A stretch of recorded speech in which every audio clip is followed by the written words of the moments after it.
In this guide, I'm going to show you how to fix the capture button on your Nintendo Switch 2 if it isn't taking screenshots or recording gameplay clips. This is Miguel from Just Boz, and before we get into this guide, make sure to like the video and subscribe to the channel with all notifications on for more content like this. It really does help out the channel and we'd greatly appreciate it. If you have any questions, just ask them down in the comment section below. I'm going to be doing my best to reply to every single comment down there. First, test the capture button from the home menu. If screenshots work there but not inside a certain game or scene, that software may restrict captures. Next, update your console by going to the system settings, going all the way down to the system tab right here and selecting system update. Once you do this, go ahead and highlight the game on the home menu and press plus or minus, press software update, and press via the internet.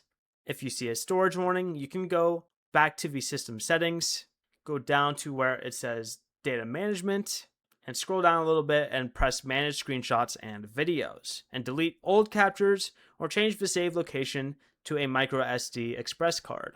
If pressing the capture button does absolutely nothing, detach the left Joy-Con and reconnect it, then try another left Joy-Con if you have one. If another controller works, the original Joy-Con may need service. If the capture button fails, with multiple controllers though, the console itself may need service. Before you leave, remember to like the video and subscribe to the channel with all notifications on for more content like this. It really does help out the channel and we'd greatly appreciate it. And if you did have any questions, just ask them down in the comment section below. I'm going to be doing my best to reply to every single comment down there. Peace.